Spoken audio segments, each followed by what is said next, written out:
इसमें किसी फकीर ने कहा है, दिल का हुजरा साफ कर जाना को आने के लिए, ध्यान गैरों का हटा उसको बिठाने के लिए। ये तो करना होगा। अब हम पूज्य गौतम बाबा से आग्रह करते हैं कि अपने अमृत वचन से हम लोगों को गद्गद करने की कृपा प्रदान करें। समय 20 मिनट।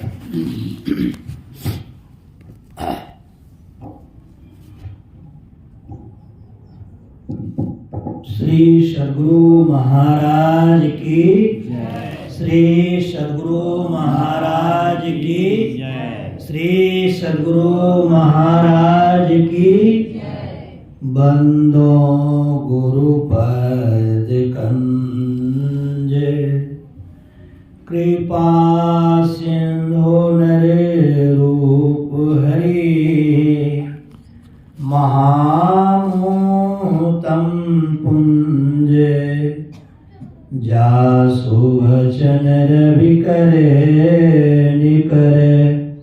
अव्यक्त रूप में सर्वत्र विराजमान पूज्यपाद संत सद्गुरु महर्षि में ही परमहंस जी महाराज के उभय पाद पद्मों में कोटि से नमन। व्यक्त रूप में मंचस्थ पूज्यपाद गुरु प्रसाद बाबा, पूज्यपाद शंकर बाबा, पूज्यपाद शंभू बाबा, मुद मंगल में साधु समाज और रोहतास जिला के डेहरी ऑनसोन शहर के सत्संग प्रेमी महानुभावों, माता तथा भक्तिमती बहनों, अभी पूज्य शंभू बाबा से आपने सत्संग योग चारों भाग के चारों भागों से कुछ कुछ पाठ सुना। पहला पाठ जो था प्रथम भाग में कठोपनिषद से था और पाठ बहुत ही रोचक है। इसमें खूब गहरा डूबने में बड़ा मन लगता है। हम जब इस पाठ को सुन रहे थे, उसकी व्याख्या थोड़ा पढ़ भी रहे थे, आत्मा को प्राप्त तो नहीं किए थे, लेकिन लग रहा था कि मन जो है आत्म तत्व में बहुत ज़्यादा डूब गया। अब जो मंत्र पढ़े गए उसको थोड़ा सा हम क्या समझ पा रहे हैं, और भी लोग हमसे ज़्यादा समझते होंगे, लेकिन जो हम समझ पा रहे हैं हम आपके बीच में रखेंगे। आज कहा कि जो शरीरों में शरीर रहित है, आत्मा के बारे में। आत्मा हमारे शरीर में है, परंतु होने से शरीर में वह कैद नहीं है, वह शरीर रहित है। अब शरीरों में शरीर रहित है, जो शरीरों में शरीर रहित होगा वह संसार में भी संसार रहित होगा, क्योंकि हम जब शरीर में रहते हैं तो हम किसी न किसी से शरीर किसी न किसी संसार में ही होता है। अब शरीर 5 गुरु महाराज के हिसाब से, कबीर साहब के हिसाब से शरीर 6, स्थूल सूक्ष्म कारण महाकारण कैवल्य 5 शरीर हैं हम लोग के यहाँ। फिर जब ये शरीर, जैसे स्थूल शरीर जिस संसार में रहेगा वह स्थूल संसार है, फिर सूक्ष्म शरीर जिस संसार में रहेगा वह सूक्ष्म संसार, कारण शरीर जिस संसार में रहेगा वह कारण संसार, महाकारण शरीर जिस संसार में रहेगा वह महाकारण संसार, कैवल्य शरीर जिस संसार में रहेगा वह कैवल्य संसार। और यह 5 शरीर और संसार से अलग जो है वही परमात्मा है। आत्मा शरीरों में शरीर रहित और संसारों में संसार रहित भी होगा, यह इसी सूत्र से निकला। शरीरों में शरीर रहित ये सूत्र कह रहा है, श्लोक कह रहा है, और संसार में संसार रहित ये मेरी समझ कह रही है। तो अगर शरीरों में आत्मा बांध दी जाएगी तो आत्मा सुख स्वरूप वाला नहीं बन सकेगा। शरीर में जो बंधा रहता है वही तो दुखी है, वही तो दुख भोगने वाला है। जैसे हम आ रहे हैं, रोग हो गया शरीर में, बच्चा था बड़ा कोमल था, ये अब बुढ़ापे में शरीर चला गया तो यह झुरझुरा सा हो गया, अच्छा नहीं लगने लगा। इन सब चीजों से आत्मा रहित है। आत्मा बच्चा जवान बूढ़ा इत्यादि नहीं होता। वह इस शरीर में है, परंतु इस सब से वह अलग है। संसार में भी है, संसार से वह अलग है। मान लिया जाए कि आपका शरीर, जैसे कि रामचरितमानस में आया कि जटायु को 2 भुजी श्यामल रूप की प्राप्ति हुई। वहां 2 भुजा वाला शरीर है और उजला शरीर है, वह शरीर है तो किसी न किसी संसार में होगा। अगर शरीर है किसी संसार में है तो वह बंधा हुआ है। जितने इंद्र हैं, ब्रह्मा हैं, ये सब के सब किसी न किसी लोक में है और किसी न किसी शरीर को धारण करने वाले हैं, इसलिए ये सब के सब बंधे हुए हैं। खुला हुआ तो वही है जो शरीर और संसार के बंधन को तोड़ चुका है। अब लोग सूक्ष्म शरीर को, मान लीजिए कि स्थूल शरीर को तो सब लोग देख रहे हैं, सबको समझ सकते हैं, सूक्ष्म शरीर को लोग नहीं समझ सकते हैं। जैसे देखिएगा, बिल्ली का उदाहरण लीजिए। जैसे हम लोग का पैर तो बड़ा बड़ा है, हम लोग को चलने के लिए कुछ फैल जगह चाहिए। जैसे ये मकान है, इसके ऊपर एक मकान है, दोनों मकान के बीच में आगे में थोड़ा रेलिंग निकला रहता है, देखे होंगे। वह रेलिंग किसी किसी मकान में बहुत छोटी, इतनी छोटी ही होती है, इतना एक बित्ता का हुआ। अब एक बित्ता के रेलिंग पर हमारे पैर चूंकि बड़े बड़े होते हैं, हमारा तो पैर नहीं चलेगा, हमको गिरने का डर है। लेकिन बिल्ली के पैर इतने छोटे होते हैं, उसके लिए एक बित्ता का रेलिंग ही एक बहुत बड़ा रोड हो जाता है, वो आराम से उस पर दौड़ सकती है, दौड़ती है ना। तो जैसे आप इसको यहाँ पर समझ गए कि हम लोग को अपने शरीर को चलने रखने के लिए बड़ा जगह चाहिए, परंतु छोटे छोटे जीवों को नहीं चाहिए। अब जीव हो गया सूक्ष्म, 2 भुजी का श्यामल रूप वाला, उसको कितना जगह चाहिए सोचिए तो। वो स्थूल शरीर में है, ये सूक्ष्म शरीर में है, तो उसका जगह भी बहुत दूसरे टाइप का होगा, इस टाइप का जगह नहीं होगा जिस तरह के जगहों में हम लोग का शरीर रहता है। तो मेरी समझ बुद्धि यह कहती है, किसी भी शरीर में आप क्यों न चले जाएं, 2 भुजी है, अष्टभुजी है, चतुर्भुजी है, अनंत भुजी है, कोई भी शरीर में आप चले जाइए, वह किसी भी रूप को प्राप्त कर लीजिए।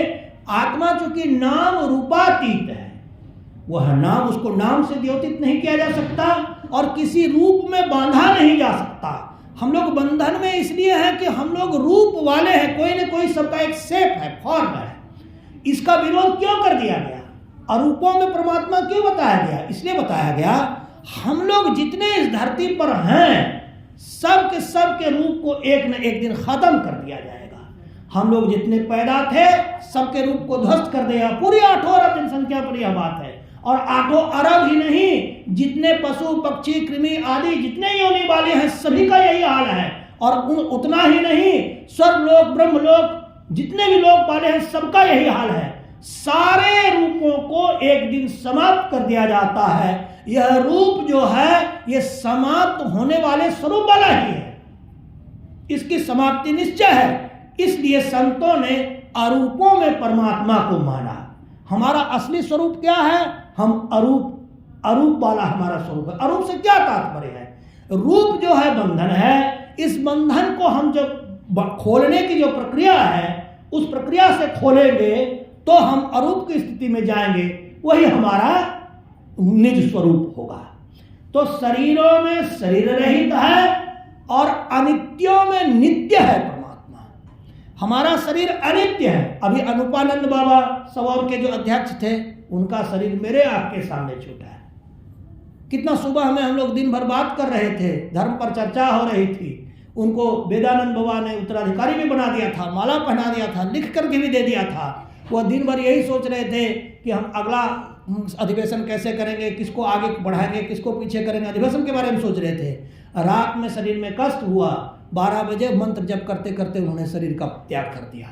हमने आंख के सामने देखा, तो वही त्याग कर दिया ऐसी बात नहीं है। क्रम क्रम से सबकी बारी आने वाली है। कोई ऐसा धरती पर बताइए जो रूपों में हमेशा रहेगा। सबके शरीर को ध्वस्त कर दिया जाएगा, चाहे क्रिश्चियन हो, इस्लाम हो, ईसाई हो, यहूदी हो, मुसलमान हो, कोई भी, सब के सब जो है कि स्थिर नहीं है, अस्थिर है, बटोही है, सबको जाना है संसार छोड़कर, शरीर छोड़कर। इसलिए कहा शरीरों में शरीर, अनित्यों में नित्य है। अनित्य इम्परमानेंट, जो कुछ काल का है, फिर उसकी सत्ता समाप्त हो जाएगी। और परमानेंट है, वह आत्मा है, वह हिलने डुलने वाला नहीं है। एक पारसी संप्रदाय है, उसके यहाँ गए थे। वह आत्मा को ही प्राप्त करने को ही अंतिम प्राप्तव्य मानता है, जो कि हम नहीं मानते। हम तो आत्मा जिसका दर्शन करती है उसको परमात्मा कहा जाता है। तो खैर वो अपने अपने हिसाब से लोग आजकल संप्रदाय चला रहे हैं। हम लोग तो गुरु महाराज के किसी भी वाक्य से कभी नहीं हिलते हैं। जो सा गुरु महाराज ने बता दिया उस सिद्धांत को मानते हैं और उस पर अपना जीवन जीते हैं, अपना को नया सिद्धांत नहीं बनाते हैं। तो यह आत्मा है, शरीरों में शरीर, नित्यों में नित्य, वह महान सर्वव्यापक आत्मा को जानकर बुद्धिमान वो लोग शोक नहीं करता। अब यह समस्या होती है, हम लोग जाने क्या है और हमको जानना क्या है।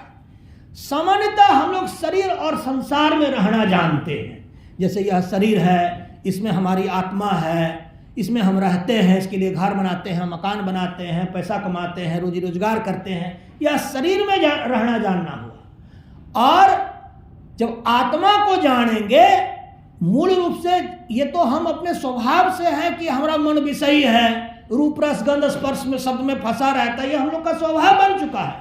लेकिन बनाना है इसको निर्विषयी और जनाना है इसको आत्मा। अब आत्मा को कैसे आप जनाएंगे? आत्मा आंख के द्वारा नहीं जाने जा सकती, इंद्रियों के द्वारा इसे नहीं प्राप्त किया जा सकता। आत्मा, जीव जिस आत्मा का वर्ण करता है वही आत्मा उसको जान सकता और दूसरा कोई नहीं जान सकता। तो इंद्रियां आत्मा को जानने में सक्षम नहीं है। ज्यादातर आजकल तो ऐसे ऐसे सिद्धांत वाले लोग निकल गए हैं, कहता स्वर्ग तो है ही नहीं है, नरक तो है ही नहीं है। हम लोग देखो तुम्हारी बुद्धि भरमाई हुई है। वस्तुतः यह है कि तुम यह जो बोल रहे हो तुम ही कुछ दिन के बाद नहीं हो, तुम ही कुछ दिन के बाद शरीर छोड़ के चाहोगे। तो अपने क्षणिकता को दूसरों पर आक्षेपित क्यों करते हो? जैसे हम एक महापुरुष कहने लगे कि परमात्मा तो है ही नहीं है और वहां बड़े अच्छे योगी भी हैं। तो हमने कहा कि गुरुदेव परमात्मा तो है ही है, हम और आप कुछ दिन में नहीं है। हम आपको ये सब जानता है कि हम आपको अगर हिंदू होंगे कुछ दिन में शरीर छोड़ेंगे, जला के राख कर दिया जाएगा। अब कुछ विशेष रहेंगे तो समाधि बना दी जाएगी, बस इतना ही होता है। हम लोग तो परमात्मा है, एक सर्वस्वर पर अचल विश्वास, पूर्ण भरोसा, अपने अंदर में उनकी प्राप्ति का दृढ़ निश्चय रखना है, सदगुरु की निष्कपट सेवा, सत्संग और ध्यानाभ्यास। तो हम कहते हैं क्या, जैसे कि अभी जैसे हम जिंदा हैं, हम शरीर में हैं, तो कभी आगे बाबा के पास चले आए, मन ने लगा तो गुरु प्रसाद बाबा के पास चले गए, उससे भी मन ने लगा तो उद्घोषक जी को फोन लगा के बतियाने लगे, फिर और मन ने लगा तो आपके घर फोन करके जाने लगे। ये सब तो संसार वाले के पास आना जाना हुआ। यह सबको एक दिन में छूट देना है। फिर मरने के बाद जिसके बाप के घर हम जाएंगे वही बाप परमात्मा है। मरने के बाद यह तो सब छूट जाता है। शंभू बाबा हमारे लिए नहीं रहेंगे, गुरु प्रसाद बाबा नहीं रहेंगे, आप सत्संगीगण नहीं रहेंगे, उद्घोषक बाबा नहीं रहेंगे, यह मकान भी वहां नहीं रहेगा, हमारी धरती भी नहीं रहेगी, हमारा रोजगार भी नहीं रहेगा, माँ पिता सगे संबंधी सब तो यही छूट जाएंगे। तो यह सब छोड़ने के बाद जिसके पास जाएंगे वह हमारा परमात्मा है, वही परमात्मा है। उस परमात्मा को जो नहीं मानता है वह गुरु महाराज को नहीं मानता है, क्योंकि एक सर्वेश्वर पर अटल विश्वास, ऐसा विश्वास जो टले नहीं, डिगे नहीं, वह परमात्मा है। वह इंद्रियातीत है, शरीर संसार से परे है। हम अपनी अवस्था को शरीर और संसार से परे नहीं ले जा पाए हैं, इसलिए वह प्राप्त नहीं है। जो प्राप्त नहीं है इसका मतलब यह नहीं है कि वह नहीं है, वह है, वह प्राप्तव्य है, उसको हमें प्राप्त करना है।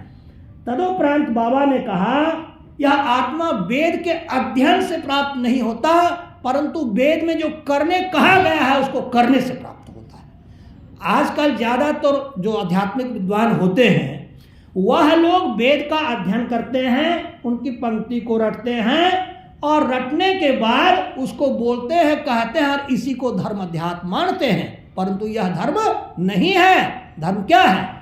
वेदज्ञ किसको कहते हैं? जो सुषुम्ना में जिसकी दृष्टि की धारे स्थिर हो जाए उसको वेदज्ञ कहते हैं। वेद की पंक्ति को रटने वाला, वेद के वाक्यों को रटकर सुनाने वाला यह नहीं। यार यही कारण है कि मैं प्रवचनों में नियम का खंडन करते हुए ग्रंथ का सहारा इसलिए लेता हूं कि रटने में मेरा जीवन नहीं गया, करने में मेरा जीवन गया है, इसलिए थोड़ा सहारा लेता हूं, उसके लिए मैं क्षमा मांगूंगा। अब वेदाध्ययन द्वारा परमात्मा को नहीं प्राप्त किया जा सकता, अपितु जो वेद में कहे गए आदेश है उसके हिसाब से साधना करने से परमात्मा को प्राप्त किया जा सकता है। फिर कहा कि धारण शक्ति या अधिक श्रवण से भी परमात्मा नहीं मिलता।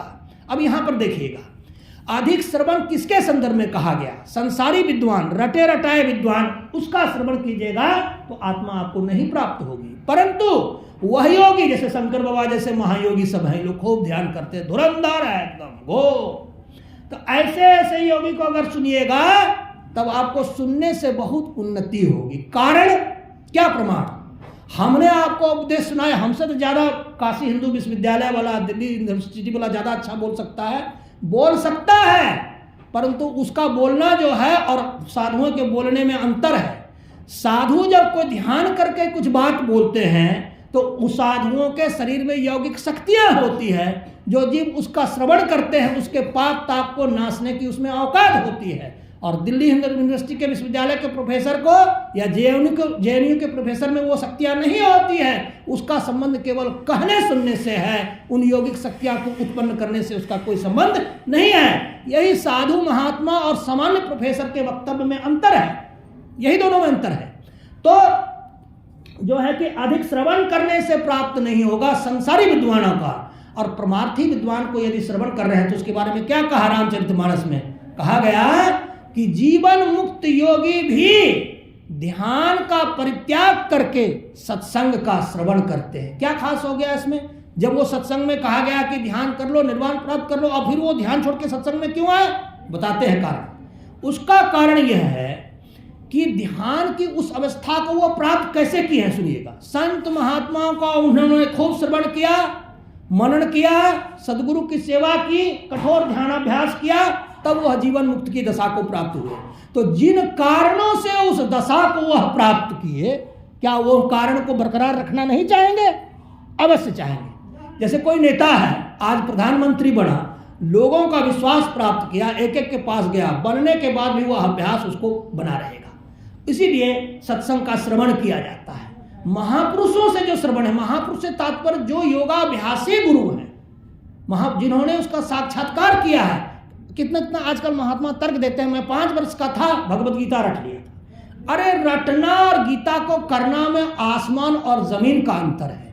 हमने फला ग्रंथ रट लिया, ग्रंथ रट दिया, आप बागपटु हो गए, लंबा लंबा श्लोक बोलिएगा, ये संसार में सिद्ध हो जाइएगा। उस श्लोक के हिसाब से आपने जीवन नहीं जिया है। श्लोक के हिसाब से जीवन जीना पड़ता है, सूत्र के हिसाब से जीवन। वेदा के केवल वेद पढ़ने वाले को नहीं, सुषुम्ना में जिसकी वृत्ति बैठी हो, अब ये वेदा के बनिए ना, ये वेदा के जब बनने जाइएगा ना, सुषुम्ना में जब वृत्ति को करने जाइएगा, सब वेदे आपको छूट जाएगा, कुछ याद नहीं रहेगा। समय ज्यादा हो गया है, बोलिए प्रेम से श्री सद्गुरु महाराज की, श्री सद्गुरु महाराज की, श्री सद्गुरु महाराज की। अभी आप गौतम बाबा से सुने कि शरीर रहते हम परमात्मा को नहीं पा सकते हैं, चाहे वो शरीर कारण मंडल का ही हो, महाकारण मंडल का हो, लेकिन उन शरीरों पर रहते हैं परमात्मा को नहीं पा सकते। कबीर साहब ने कहा, चार भुजा के भजन में भूल परे सब संत, आ कबीरा भजे दास को जाति भुजा अनंत। आज रविदास जयंती भी है।